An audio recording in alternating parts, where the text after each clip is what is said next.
ഇനി സഹോദരന്മാരെ, നമ്മൾ മനസ്സിലാക്കുക, നേരത്തെ നമ്മൾ പറഞ്ഞല്ലോ, ഈ ശിക്ഷ നടപ്പിലാക്കണമെങ്കിൽ, ശിക്ഷ നടപ്പിലാക്കണം എന്ന് പറഞ്ഞല്ലോ, ആ ശിക്ഷ നടപ്പിലാക്കണമെങ്കിൽ ശിക്ഷിക്കപ്പെടുന്ന വ്യക്തിക്ക് ചില 3-4 ഷർത്തുകൾ ഉണ്ടായിരിക്കണം. ഒന്നെന്താ?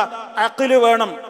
ഒരാൾക്ക് ബുദ്ധിയില്ല, ഒരു ഭ്രാന്തന വന്നിട്ട് പറയുന്നത് ഞാൻ വിഭജിച്ചിരിക്കുന്നു, ഇന്നെ എറിഞ്ഞു കൊല്ലണം എന്ന് പറഞ്ഞാൽ ശിക്ഷ നടപ്പിലാക്കുവോ? ഇല്ല. ബുദ്ധി ഉണ്ടെങ്കിൽ, സ്വബോധമുണ്ടെങ്കിലേ ശിക്ഷ നടപ്പിലാക്കുകയുള്ളൂ. ഭ്രാന്തന്മാരും എന്ന് പറഞ്ഞാൽ അത് അംഗീകരിക്കൂല.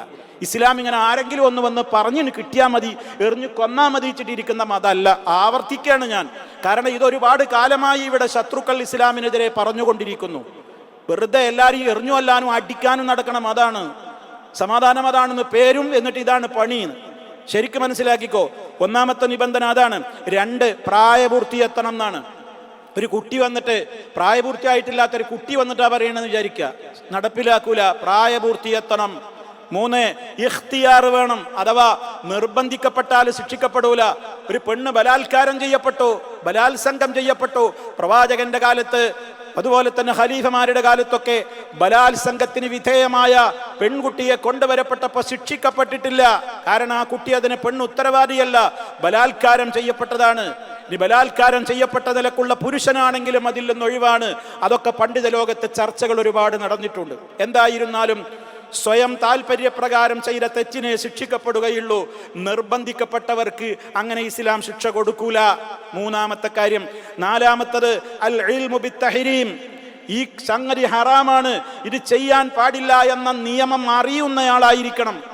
ഒന്നും അറിയാത്ത, ഇസ്ലാമിനെ കുറിച്ചോ അല്ലെങ്കിൽ കുറ്റങ്ങളെ സംബന്ധിച്ചോ ഒന്നും ബോധമല്ലാത്തൊരു നിരപരാധി, അയാൾക്കൊരു തെറ്റാന്ന് പോലും അറിയൂല, അങ്ങനത്തെ ഒരാളാണോ? പൊതുവെയുള്ള നിയമം പറയുന്നത് ഇസ്ലാം ശിക്ഷിക്കൂല, ശിക്ഷ നടപ്പിൽ വരുത്തൂല. ഇങ്ങനെയൊക്കെയുള്ള കാര്യങ്ങൾ കൂടി നമ്മൾ മനസ്സിലാക്കണം. ഇനി ശിക്ഷ സ്ഥിരപ്പെടൽ എങ്ങനെയാണ്? 4 സാക്ഷി വേണമെന്ന് പറഞ്ഞില്ലേ? 4 സാക്ഷി വേണം സുഹൃത്തുക്കളെ.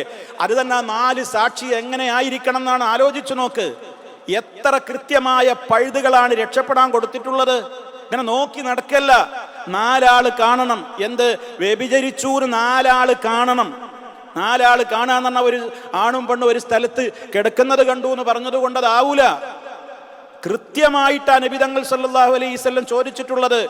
നിങ്ങൾ അത് തന്നെ ചെയ്തോ എന്ന് ചോദിച്ചിട്ടുണ്ട് അള്ളാന്റെ റസൂല്. ചുംബിച്ചതായിരിക്കാം, നോക്കിയതായിരിക്കാം, തൊട്ടതായിരിക്കാം എന്നൊക്കെ പറഞ്ഞ് അകറ്റാൻ ശ്രമിച്ചു അള്ളാന്റെ റസൂല്. അവസാനം അവിടുന്ന് ഒരു കാര്യത്തിനും ഇത്തരത്തിലുള്ള സൂചനകൾ മാത്രമേ അവിടുന്ന് പലപ്പോഴും പ്രയോഗിക്കാറുള്ളൂ, ലജ്ജ കാരണത്താൽ. പക്ഷെ ഈ വിഷയത്തിലൊക്കെ അള്ളാന്റെ റസൂല് ഈ ഒരു വിഷയത്തിൽ മാത്രം തുറന്നു ചോദിച്ചിട്ടുണ്ട് എന്നാണ്.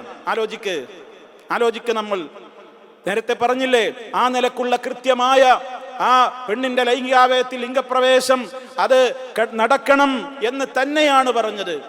സുറുമക്കുപ്പിയിൽ സുറുമക്കോല് പോലെ, കിണറ്റിൽ കയറ് പോലെ എന്നൊക്കെയുള്ള ഉദാഹരണങ്ങൾ കൃത്യമായിട്ട് തന്നെ നമുക്ക് വചനങ്ങളിൽ കാണുവാൻ സാധിക്കും. സഹോദരങ്ങളെ, ഞാനിത് പറയുന്നത് കാര്യം വ്യക്തമായി നമുക്ക് മനസ്സിലാക്കുവാനാണ്.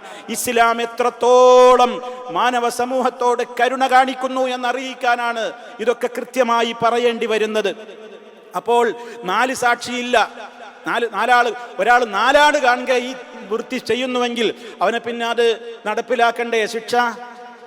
3 ആള് കണ്ടു, ഒരാൾ ഞങ്ങൾക്ക് അങ്ങനെ ഇവര് പറയുന്ന കേട്ടിട്ട് ഞാൻ വന്നതാണെന്ന് പറഞ്ഞാലോ, ഇവര് പറയുന്നത് കേട്ടിട്ട് വന്നതാണെന്ന് പറഞ്ഞാലോ, ആ 4ാമന് വ്യഭിചാര ആരോപണത്തിന്റെ 80 അടി അവന്റെ പുറത്ത് ശിക്ഷ അവന് കിട്ടും.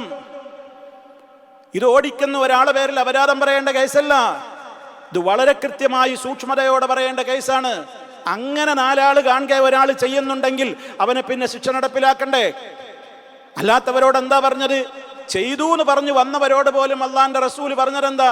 മടങ്ങിപ്പോകൂ, തോന്നിയതായിരിക്കും നിങ്ങൾക്ക്, നീ അങ്ങനെ വല്ലതുണ്ടെങ്കിൽ ഇസ്തിഗ്ഫാർ ചെയ്യൂ, തൗബ ചെയ്യൂ എന്നാണ് പറയാൻ ശ്രമിച്ചത്. അതാണ് പറഞ്ഞത്. അപ്പൊ ഒന്നുകിൽ 4 സാക്ഷി, ഇനി അതല്ലെങ്കിൽ ആള് തന്നെ സ്വന്തം വന്ന് കുറ്റം സമ്മതിക്കുക. അതാണ് ഇപ്പൊ നബിതങ്ങളുടെ കാലത്തൊക്കെ ഉണ്ടായ കേസുകൾ. ആ 4 സാക്ഷി ഉണ്ടായിട്ടൊന്നും ഉണ്ടായിട്ടില്ല.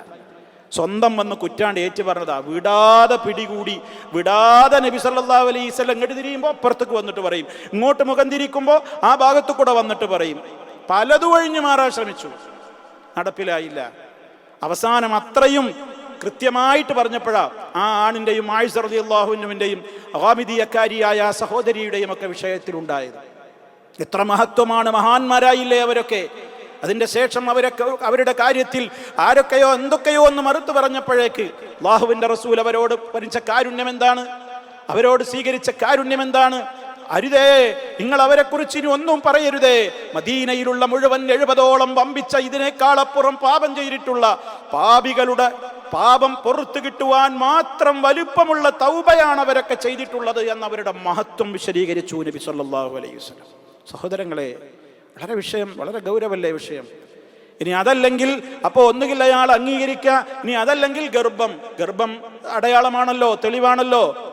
ആ നിലക്കൊക്കെയുള്ള കാരണങ്ങളാലാണ് ഇത് സ്ഥിരപ്പെടുക. അല്ലാതെ ആരെങ്കിലും കേട്ടു ഊഹാപോഹത്തിന്റെ അടിസ്ഥാനത്തിലൊന്നും ഇത് പറഞ്ഞാൽ 80 അടി, അങ്ങനെ വ്യഭിചാര ആരോപണം പറയുന്നവർക്കുള്ള 80 അടി ശിക്ഷ നമുക്ക് ശേഷം വിശദീകരിക്കാണ്ട്. ഇത്തരം കേസുകളിലൊക്കെ അനാവശ്യമായി നാവ് ചലിപ്പിക്കുന്ന ഓരോരുത്തരും ഗൗരവത്തോടെ മനസ്സിലാക്കിയിരിക്കണം. ഇത് സംഗതി വേറെയാ, അത്ര ഗുരുതരമായ വിഷയമാണിത്. ഇസ്ലാം അതിനെ അങ്ങനെയാ നോക്കിക്കാണുന്നത്. അത്ര അച്ചടക്കം പാലിക്കേണ്ടുന്ന മേഖലയാണിത് എന്നാണ് ഇസ്ലാം നമുക്ക് പഠിപ്പിച്ചു തരുന്നത്. അപ്പൊ പരമാവധി ഒഴിവാക്കാനാ, തേടിപ്പിടിച്ച് നടക്കല്ല എന്ന് ഞാൻ നേരത്തെ പറഞ്ഞില്ലേ. അള്ളാന്റെ റസൂൽ അവസാനം പറഞ്ഞു, നിങ്ങൾക്കിടയിൽ ശിക്ഷാ നിയമത്തിന് വിധേയമായ കുറ്റങ്ങളൊക്കെ നിങ്ങൾ അന്യോന്യം വിട്ടുവീഴ്ച ചെയ്യുവീൻ, അതൊന്നും പറഞ്ഞു നടക്കല്ലേ. എന്നാൽ അവിടുന്ന് പറഞ്ഞു, ഫമാ ബലഗനീ മിൻ ഹദ്ദിൻ ഫഖദ് വജബ, എൻ്റെ അടുക്കൽ വല്ല കേസും എത്തിയിട്ട് അത് കൃത്യമായി തന്നെ തെളിയിക്കപ്പെട്ട് ശിക്ഷാ നടപടി എനിക്ക് എടുക്കൽ നിർബന്ധമായ അതിൽ പിന്നെ വിട്ടുവീഴ്ചയുണ്ടാകൂല, പിന്നെ എനിക്കൊന്നും ചെയ്യാൻ പറ്റൂല. ആ ഒരു തലത്തിലേക്ക് അത് എത്താതെ നിങ്ങൾ നോക്കണം എന്നാ മുത്ത് മുസ്തഫ സല്ലല്ലാഹു അലൈഹി വസല്ലമ പഠിപ്പിച്ചത്. അത്ര വിഷയത്തിൽ സൂക്ഷ്മത പാലിക്കുന്നു ഇസ്ലാം.